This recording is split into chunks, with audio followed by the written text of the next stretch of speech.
Tonight we're making what may be Francis's new favorite pasta. I made this one for her birthday, and I've made it for her a couple of times since then. And it's a new one we came across. I can't say the name, I'm not gonna try. Pasta allo scarpariello. But it comes together really easily, really quickly, and it's a couple of ingredients. It's basically just some good like plum tomatoes or cherry tomatoes, a little bit of canned tomatoes for some extra sauciness, and just a nice fat pasta to hold it all, and some cheese, and that's it. And it's really good. Garlic. And yeah, garlic, a little bit of red peppers, maybe a lot of red pepper the first time I made it, but got that sorted out, and it's a little more palatable now. But it's good, so let's get this thing made.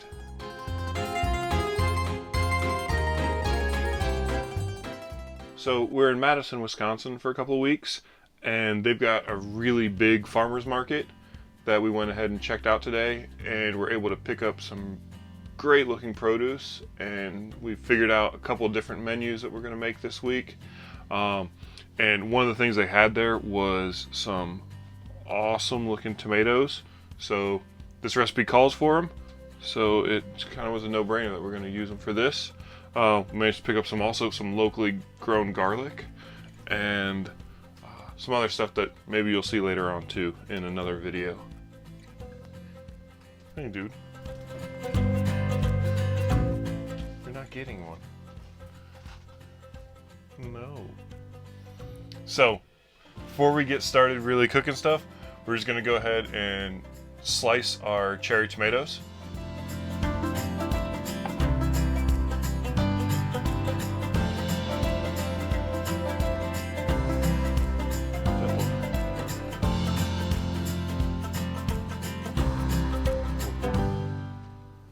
Alright, time to cook.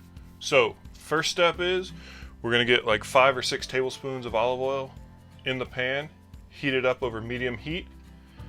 We're gonna add a little bit of water just so when we add our garlic it doesn't burn, and we'll give that a chance to cook for 30 seconds to a minute, and then we'll throw in some red pepper flakes, let that go. Once that starts to get pretty aromatic, we're gonna dump in our tomatoes. So we're gonna crush our garlic in here. This garlic smells amazing, and the cloves are kind of big, but you know what? The recipe said 2 cloves, so it's still getting 2 cloves. The garlic's spicy. Yeah. It's like tickling my nose. Is it tickling your nose? I'm immune.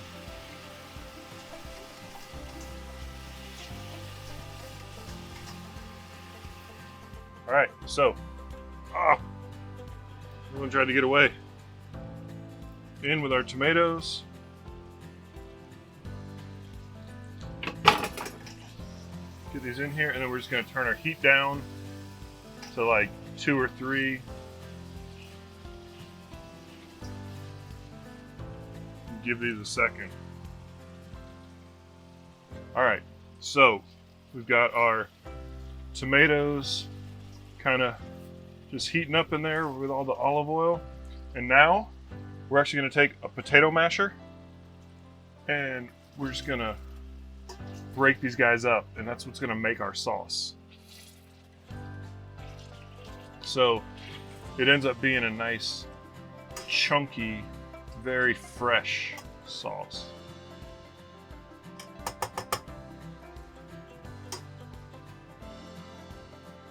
Alright, so we've got our cherry tomatoes going and cooking down.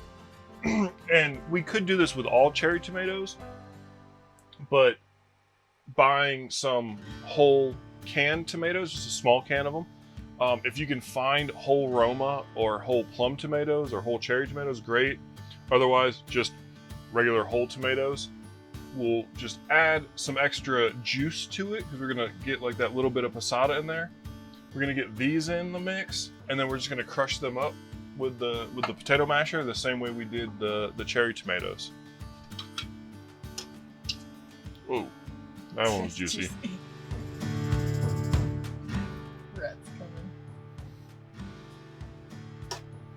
Yeah, just get these all kind of mashed up and I just rustic can't looking. get over how good the garlic smells. Yeah, it smells really good in here right now. So we're gonna let this cook down.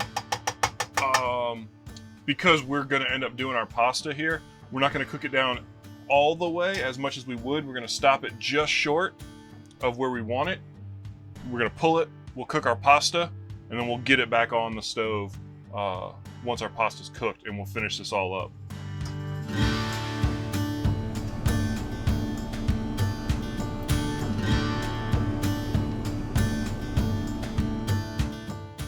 All right, so we've got the sauce almost to where we want it, as far as, you know, reducing it down and getting it a little thicker. So for now, we're just gonna pull it off, cover that and let it sit, and we're gonna get our water started for our pasta.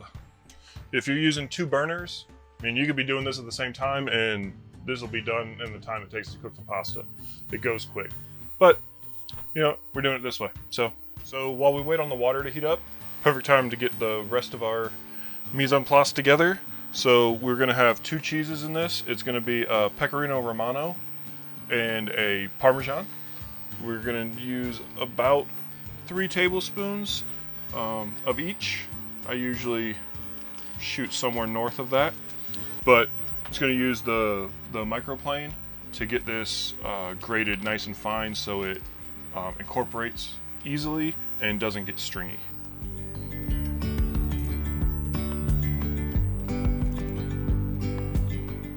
See it cut like that?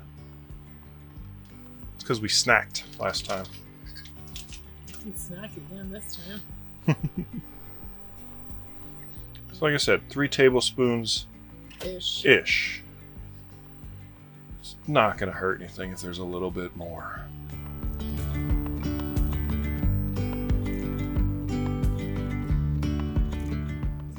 Yeah, that was really good. So this is some fresh basil we picked up today at the farmer's market. We're just going to use a little bit of this in the sauce right before it's done and we add our pasta. And we'll also add a little bit to the plate, you know, as a garnish, and it just adds a ton of nice flavor. So we won't even chop it, we'll just hand tear it, and it'll be great. Good. All right, so water is boiling, so we're gonna go ahead, give it a healthy dose of salt. And for the pasta, you want something that's gonna be nice and thick so that the chunky tomato sauce can get inside it. You could use a rigatoni, but if you can find something bigger, like that, it'll work even better. So we're going in, 12 minutes for al dente, and then we'll get back to the sauce.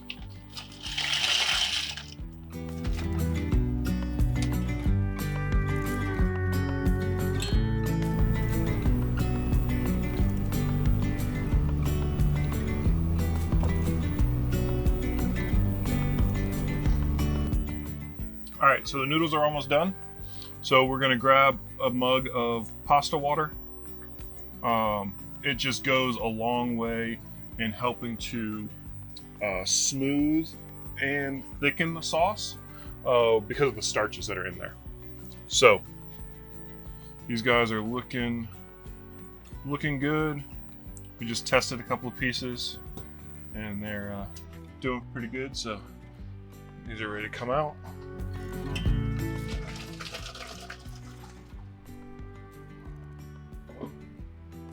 Those guys.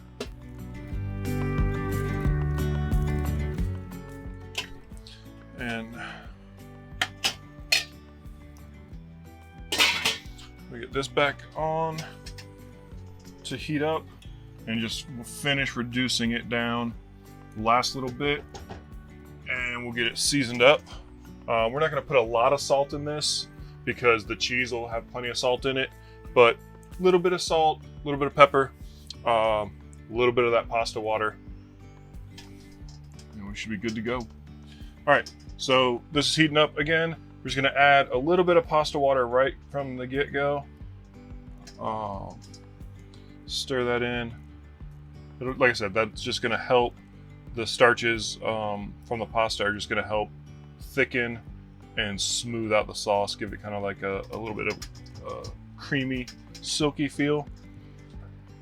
And grab a couple of cracks of our black pepper and just a little bit of salt at this point, not a ton. Like I said, the cheese is going to have plenty of salt in it. But we'll just get this going and let it reduce down just a little bit, so we get get this thick enough where it's able to hold its shape again.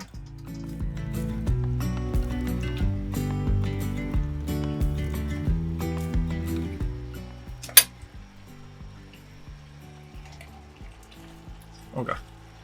All right, so this has been reducing down. Normally, with the other times I've cooked this, I've added a little bit more pasta water. These tomatoes we had today were just so juicy, I don't need any more. We've got a nice consistency. It's thickened up. So now what I'm going to do is I'm going to actually turn this off. I'm going to get our pasta in there.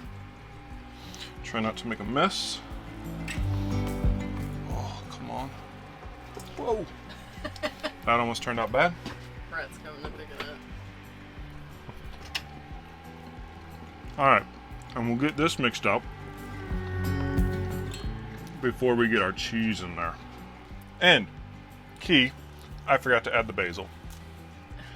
So, you're going to want to typically do this about the same time we added that, the pasta water, because you don't want the basil to overcook, and we're certainly not going to do that in this case.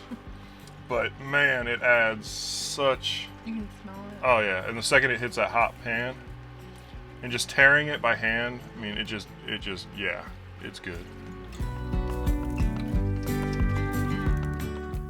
All right, we got this pretty well mixed. Heat's off. The pan's cooled a little bit, so we're not gonna get our cheese all destroyed and separated. But I'm just gonna start adding this in and mixing it up.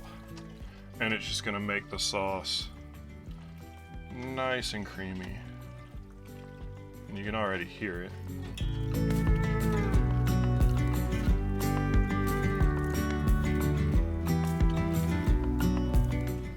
Last of the cheese. Don't worry, we've got more if we need it.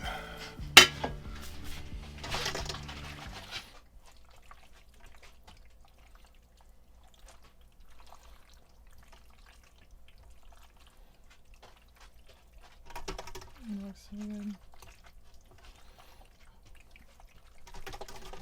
And that's it.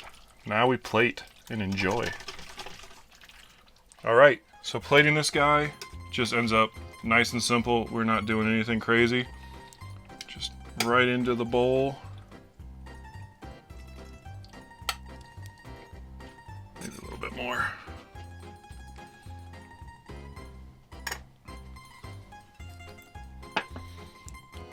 Garnish it with some of our the flowering bits of our basil, and just a fresh crack of black pepper. Make sure it's like you haven't given it any time to cool. Yes, so I asked Billy to make this for my birthday the other day, which was less than a month ago, and we've already had it like twice since then, so.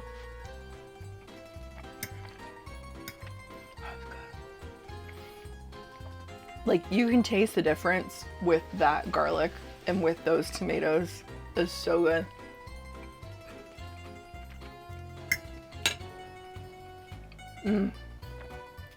Yeah, now you have to do it like this all the time now. Sorry.